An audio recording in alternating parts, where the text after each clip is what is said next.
जब हम आंतरिक वृत्तियों पर नज़र रखते हैं, तो हमारी वृत्तियाँ किसी वस्तु, व्यक्ति, स्थान पर जाती हैं। जब हम अंतर्मुख होते हैं ना, तब देखो हमारी वृत्तियाँ 2 प्रकार की, एक रागात्मक, एक द्वेषात्मक, अनुकूल या प्रतिकूल।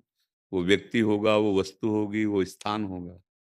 तो जिस वस्तु, व्यक्ति, स्थान में अंतर की वृत्तियाँ जाएँ, तो न राग न द्वेष, उनमें भावना करो पहले, प्रभु की भावना करो। उसे ही ब्रह्म कहते हैं ज्ञानी जन, भक्तजन भगवान कहते हैं, योगी जन परमात्मा कहते हैं। वही एक तत्व है। तो जैसे गोस्वामी जी सिया राम में सब जग जानी, ये ब्रह्म दृष्टि ही तो है। क्यों? अलग दृष्टि है क्या? वही तो है। उसे चाहे परमात्मा को, चाहे भगवान को, चाहे ब्रह्म को, वो एक ही अनेक घड़ों में दिखाई दे रहा है। वो अनेक है। दृष्टि को पावन कैसे बनाए? तो बता तो रहे हैं, उसको सुनो। जहां जहां जिस व्यक्ति, वस्तु, स्थान पे वृत्ति जाए, पहले वहां भगवत भावना करो, ब्रह्म भावना करो। न राग न द्वेष, न अच्छा न बुरा। विद्या विनय संपन्ने ब्राह्मणे गविहस्तनी स्वनीच सुपाके चा पंडिता समदर्शिना। वही ब्रह्म ज्ञानी है जो विद्या विनय संपन्न ब्राह्मण में, गाय में, कुत्ते में, हाथी में, चांडाल में एक ही ब्रह्म का दर्शन करता है। वही ज्ञानी है। तो चलो, अभी वो स्थिति तो नहीं है, पर हम भावना तो कर सकते हैं ना। हमको क्या दिखाई देता है? स्त्री पुरुष जड़ चैतन्य, अच्छा बुरा। क्योंकि ये त्रिगुणात्मिका दृष्टि है ना। अब हमको इसको बदलना पड़ेगा। हमको मानी संख्या से सवाल हल करना होगा। मानी संख्या, ये जितने जड़ चैतन्य घड़े हैं, इनके अंदर भगवान विराजमान है। क्योंकि हमारा भक्ति मार्ग, इसलिए हम उत्तर उसको उस रूप से देते हैं। नहीं तो ब्रह्म ही विराजमान, सर्वम खलमिदम ब्रह्म ने नानास्ति किंचन। किंचन मात्र ब्रह्म के सिवा कुछ नहीं है। ठीक है ना? ये दृष्टि तब प्राप्त करोगे जब संसार का चिंतन छूट जाए और प्रभु का चिंतन होने लगे। उमा जे राम चरण रत, विगत काम मद को हो, निज प्रभु में देखें जगत, केसन करें विरोध।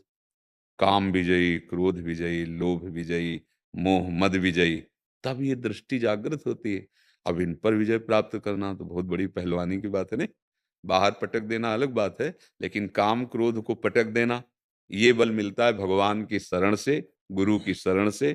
खूब नाम जप करे, जिसे आपने कहा तैल धारावत अखंड चिंतन। इसलिए नहीं हो पाता कि आपकी प्रश्न के अनुसार महत्व बुद्धि ब्रह्म में नहीं है। महत्व बुद्धि देह में है, महत्व बुद्धि भोगों में है। तो जहां हमारी महत्व बुद्धि होती, वहां स्वाभाविक हमारा चिंतन जाता है। गोस्वामी जी ने एक दोहे में भगवान से प्रीति मांगी है। कैसे मांगी? बोले, कामिही नारी प्यारी जिमि, लोभी जिमि प्रिय दाम, तिमि रघुनाथ निरंतर, प्रिय लागो मोहि राम। हे प्रभु, आप मुझे ऐसे प्यारे लगो। जैसे काम पुरुष कामनी का चिंतन थोड़ी करता, स्वाभाविक होता है। लोभी पुरुष धन का चिंतन थोड़ी करता, स्वाभाविक होता है, क्योंकि उसमें महत्व बुद्धि है उसकी। प्रयास करता हूँ महाराज। हाँ, प्रयास करते, प्रयास को ही अभ्यास कहते हैं। पर ये पूर्णता गुरु चरणों में होती है। गुरु निष्ठा जब तक नहीं आएगी, गुरु कृपा ही केवलम, तब तक प्रयास अहम से होता है। वो अहंकार में मूढ़ता पिंड नहीं छोड़ती। अहंकार विमूढ़ आत्मा करता हमिति मन्यते। मैं ऐसा प्रयास कर रहा हूं, मैं ऐसा करूंगा, उसमें मूढ़ता है। और ब्रह्मबोध, ये अमूढ़ पुरुष को होता है।